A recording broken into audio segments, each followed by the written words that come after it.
നമ്മൾ ഭക്ഷണം കഴിക്കുമ്പോഴെല്ലാം നമ്മുടെ ശരീരം അത്ഭുതകരമായ ചിലത് ചെയ്യുന്നു.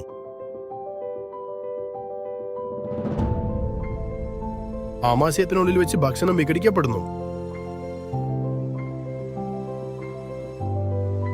ചെറിയ പഞ്ചസാര തരികൾ രക്തത്തിലേക്ക് ഒഴുകുന്നു.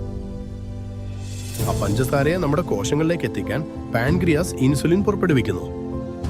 ഇൻസുലിനെ പഞ്ചസാരയ്ക്ക് കോശങ്ങളിലേക്ക് കടക്കാൻ വാതിൽ തുറക്കുന്ന ഒരു സഹായിയായി കരുതുക. അവിടെ അത് ഊർജ്ജമായി മാറ്റപ്പെടുന്നു. എന്നാൽ ആധുനിക ഭക്ഷണം വേഗത്തിലാ വരുന്നത്, വളരെ വേഗത്തിൽ. പഞ്ചസാര കൊതിച്ചു വരുമ്പോൾ ഇൻസുലിനും വേഗത്തിൽ പ്രവർത്തിക്കേണ്ടി വന്നു. കാലക്രമേണ കോശങ്ങൾ തളരുന്നു. അവ ഇൻസുലിനോട് ശരിയായി പ്രതികരിക്കാതാടുന്നു.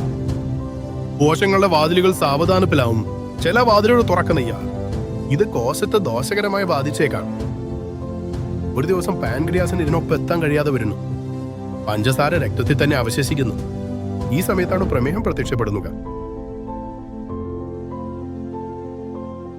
പ്രശ്നമുണ്ടാകുന്നതുവരെ നമ്മൾ കാത്തിരിക്കണോ, അതോ പ്രതിരോധത്തിന് സഹായിക്കുന്ന ഒരു നിത്യസഹായിയെ തെരഞ്ഞെടുക്കണോ? ഐകോഫി നിർമ്മിച്ചിരിക്കുന്നത് സലാസിയ ഉപയോഗിച്ചാണ്. ആരോഗ്യകരമായ ഉപാപചയ പ്രവർത്തനങ്ങളെ സഹായിക്കുന്ന ഒരു ആയുർവേദ സസ്യമാണിത്. പഞ്ചസാര സാവധാനം ഉയരുമ്പോൾ ഇൻസുലിൻ പരിഭ്രമിക്കേണ്ടതില്ല. ശരീരം ശാന്തമായി വിജുമോ. ഇത് പഞ്ചസാര പൂർണ്ണമായി ഒഴിവാക്കുന്നതിനെ കുറിച്ചല്ല, ഇത് ആഘാതം കുറയ്ക്കുന്നതിനെ കുറിച്ചാണ്. പ്രശ്നങ്ങൾ ഒഴിവാക്കാനായില്ല, തിരിച്ചു പോരാടാനുള്ള മനസ്സ് നമുക്കുണ്ടോ എന്നതാണ് പ്രധാനം.